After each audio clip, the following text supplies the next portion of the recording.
In 1971, John Lennon released the song Imagine. It was a commercial and artistic success, and in my opinion, it consists of a perfect chord progression. In this video, I'd like to take a deep look at every single chord in the song to try to see how it relates back to the music theory that we might already be aware of, and also take a look at some of the production decisions used that help give this song its unique signature vibe. At its heart, this song is very, very simple, but there are little layers of complexity and nuance that are added to that simple core that really adds to the overall richness of this composition. To begin our analysis, let's take a look at the key that this song is written in, which is fortunately C major. That means we're only going to be using the notes C, D, E, F, G, A, B, C. And with just those notes, we can make the following triads. We can make a C major, a D minor, an E minor, an F, a G, an A minor, and a B diminished. And that can all resolve to a C major. What I'd like to do is let's play our 1 chord, which is C major, and let's play our 4 chord, which is F. And what I want you to do is I want you to really listen to the difference as I change between my 1 chord and my 4 chord. I just want you to try to recognize, how does it feel? What does it feel like to change from a 1 chord to a 4 chord? Also, pay close attention to what my bass note is doing as it changes between those chords right there. Right now, my bass note's playing C, and then on the F, it's F, and then it moves back to C.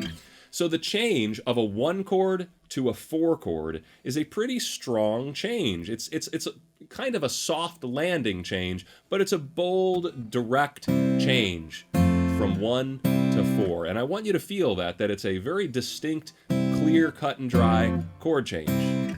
Now, let's play the same 2 chords, but with one giant difference. We are not going to change the bass note at all. Instead, we will keep C on the bass for our F chord.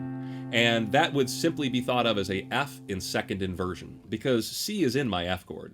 So instead of playing an F with the F on the bass, we're keeping the C there, and it gives us this progression instead, which is C major, and then F slash C. Now, do you feel how different this chord progression feels?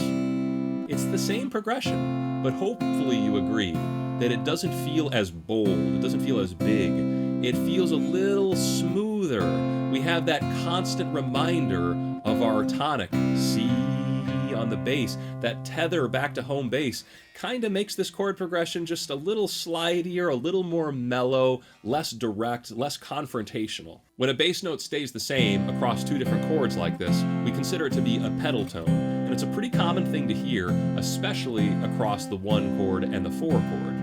But we're going to make a few more modifications here. Now that we have a 1 chord to a 4 chord that's being pedaled over a constant C note, what I'd like to do is take a closer look at the actual voicings of these chords.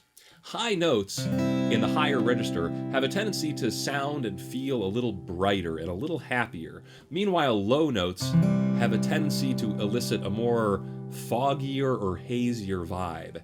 And the voicing that we use here for this C chord is simply just a root position triad, C, E, G, with the G note on top. The voicing that we're going to play for the F major over C is just this simple voicing of C, F, A. And by playing these 2 chords in this tight, compact voicing in a low register,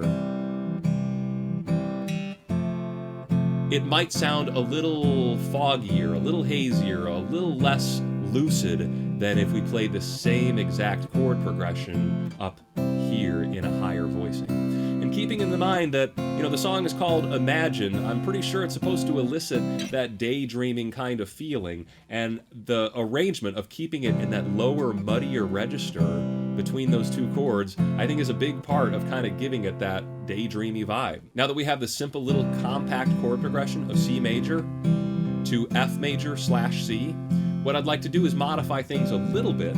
What we're going to do is play the C chord 3 times, but then the 4th time, we'll play a C major 7 that has a high B note in it. Then we can go to this compact little F slash C. And by doing this, by playing C, C, C, C major 7, F slash C, look at the melody that is naturally created within the voicing of my chords. The highest note is G, G, G, B, A. And that melody of G, B, A. That is the same melody that John Lennon chooses to sing over these chords. Imagine there's no heaven. He's singing G, G, G, B, B, A. So it, obviously the melody he's singing works right there in with the chords. And I would suspect, I wasn't there for the songwriting, but I would suspect that the chord progression was written first and that melody naturally followed with it. Now we're almost done with this verse progression. There's a few more things we got to talk about. We've got the 3 C's, the C major 7, the F/C, and now we get a touch of chromaticism with this little lick like this. And what we have is the natural 6th note of the scale, which is A. It gets moved up to the augmented 6th, A sharp, and then to the the natural 7, B.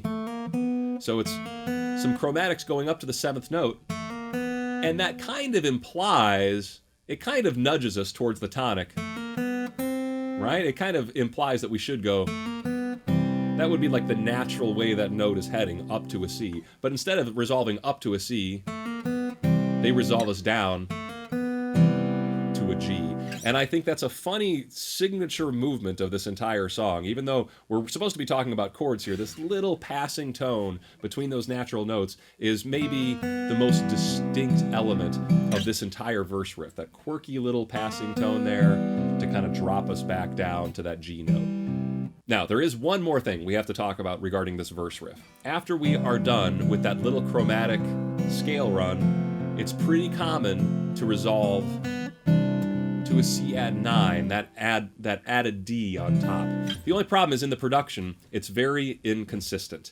If you actually analyze this track, you'll realize that the piano part was recorded twice, and one of those performances is in the left speaker, and the other performance is in the right speaker.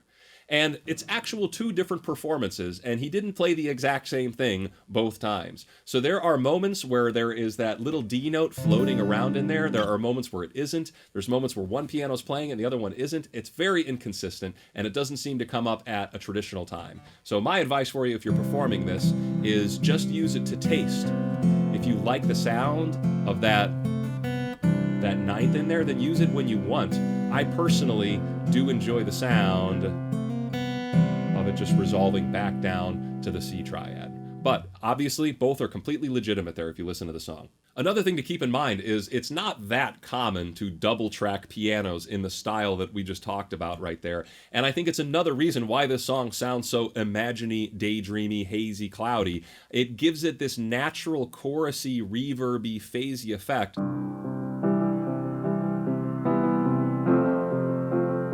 that really isn't common. I defy you, I challenge you to find me many examples of double-tracked piano in modern productions. I think this is one of the rare cases where it worked, because those little discrepancies between the 2 performances can get a little cluttered, it can create a little bit of a mess. But in a production like this, I think that's kind of what we want, that dream-like kind of sloppiness. So moving on, after we played our verse progression several times, we're going to finally play our chorus progression. And that chorus begins on an F.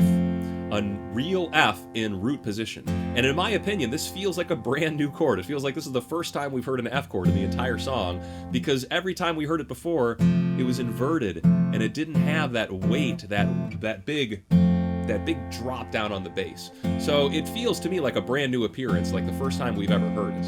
And from here, what's going to happen is the bass is going to move down all the way to C. It's going to go from an F to an E to a D to a C, just walking down the scale. And what I'd encourage you to do is I'd encourage you to stop the video and try to write your own chord progression in the key of C, only using these notes and chords, that can accommodate a bass line of F, E, D, C. There's a billion trillion options you could do. What John Lennon opts for is to play the F major, and then an A minor / E, and then a D minor 7, and then an F / C.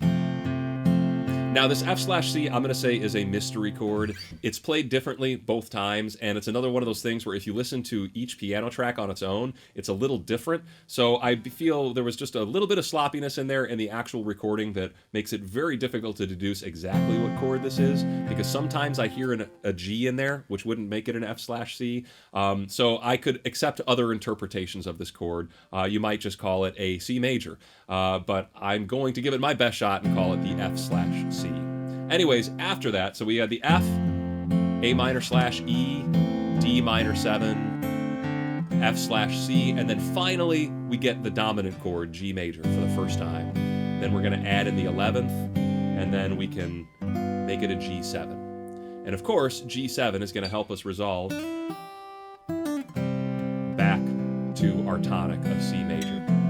Now, a cool little thing here to note is that in our verse progression, the bass note stayed the same, right? The bass note stayed at C while the things on top of it changed. Here, it's the exact opposite. Pretty much everything's staying the same on top. We're always going to have the C and this A, but what's happening underneath it is changing. It's going from an F to an E to a D to a C. So it's a fun little symmetry, or good contrast to what we heard before. These pedal tones just occurring in different forms. Now there is one last progression we have to talk about. It's after this chorus progression, after we do the entire walk down, and after we get to that dominant chord, we have a section of the song which you might want to call a refrain. But it starts on an F chord. I'll play the chords for you first. It's got F, G, C, C major 7, E, and E7. And then that repeats all over again. Really wonderful set of chords.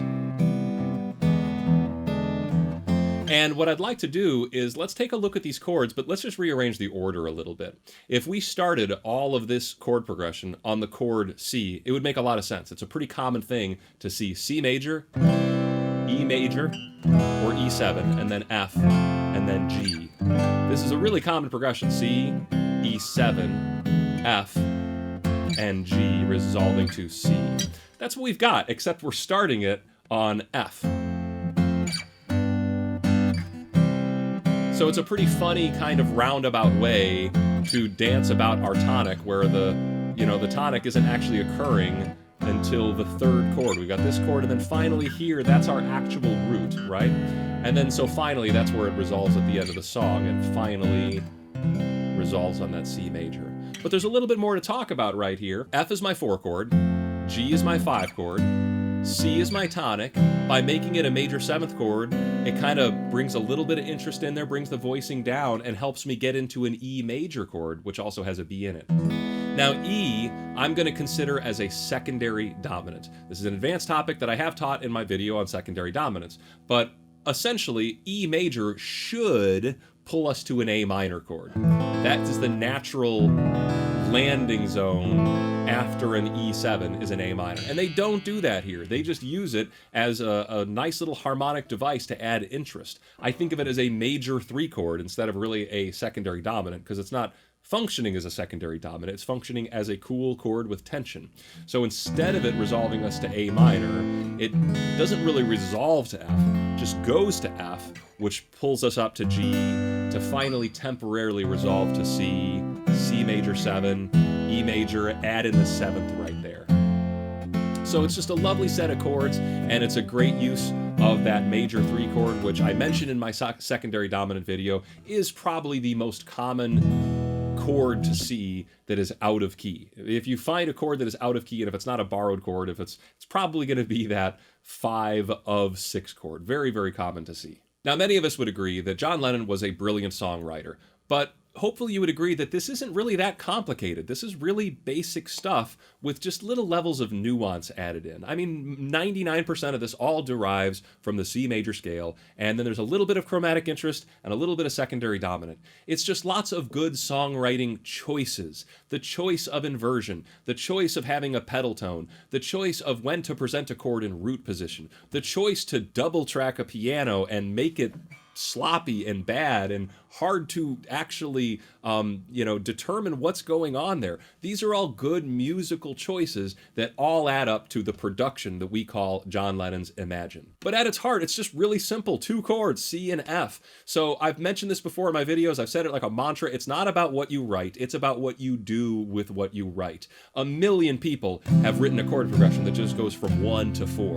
But only one person turned it into this song, Imagine. So I hope you learned something from this video, and I hope you enjoyed it. If you did like this video, please leave a like or a comment or subscribe to this channel. All that kind of stuff helps me out.